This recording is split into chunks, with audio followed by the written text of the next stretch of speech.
Hey everybody, J.D. Shaklee here with Dude, the sports and movie dude. I'm back this week with Eric Urbach from Urbach Law Firm, and I just wanted to talk to Eric a little bit about this week, not only about OU and OSU, what's going on with them, but I also wanted to talk a little bit about maybe his love for college football. Everybody knows that Melina and myself are huge college football fans, and I know Eric is an OU season ticket holder.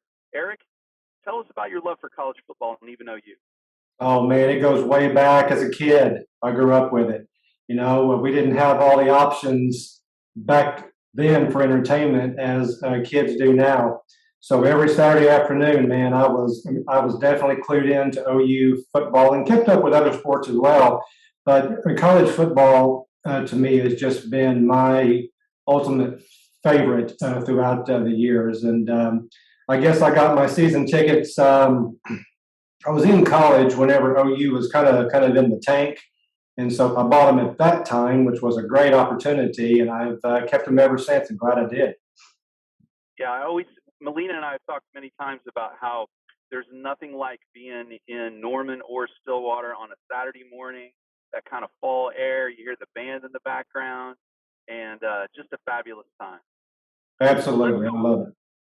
absolutely. Well, let's go right into, we'll start with OSU. Last week, a huge win down in Austin, Texas, kind of a rally victory, 32 to 24. The defense holds Bijan Robinson and the Texas offense in the fourth quarter to just 1 yard. And Spencer Sanders does well enough to pull out the victory. Did you get a chance to watch that game?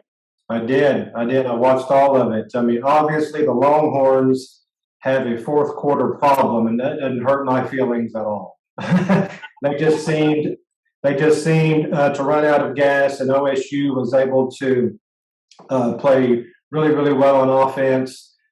Spencer Sanders did a great job, I thought, and they came back in a very, very similar way, just like Oklahoma did the week before. So it was impressive, and like you said, a huge win.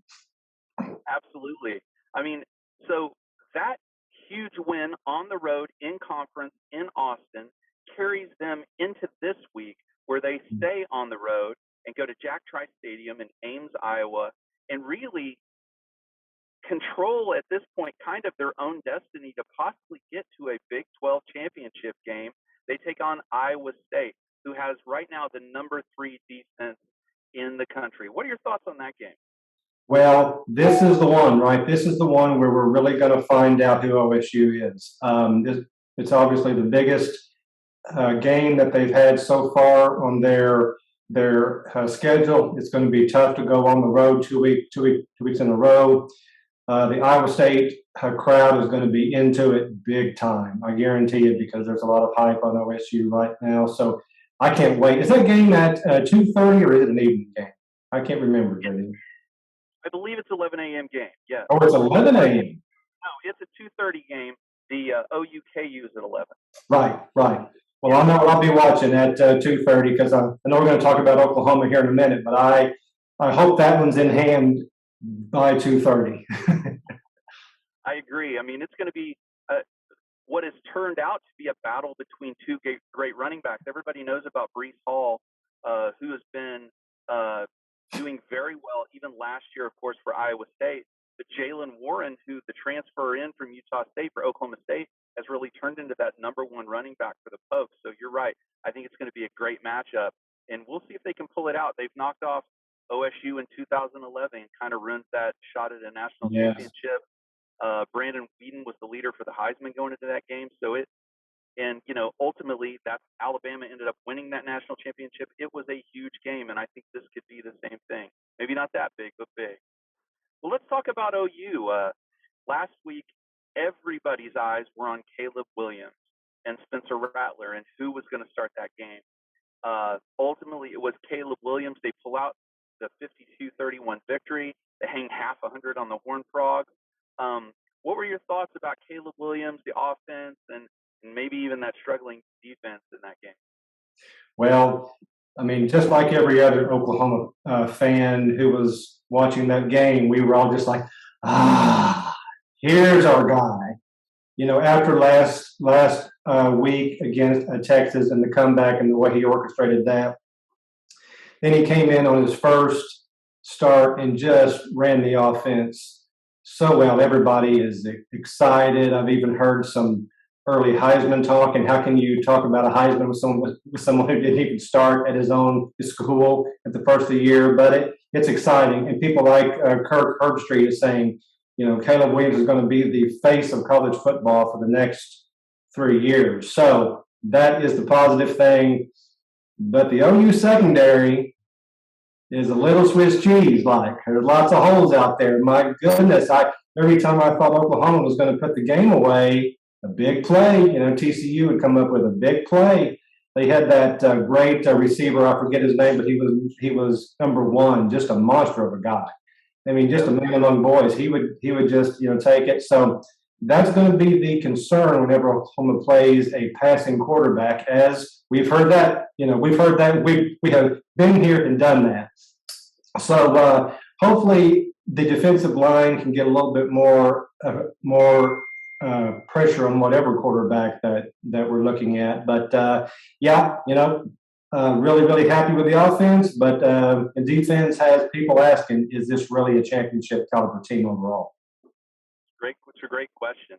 So this week they go on the road to Lawrence, Kansas, to battle, I guess, a struggling Jayhawks team, which is not just struggling this year, but have been struggling honestly for years since Mangino left.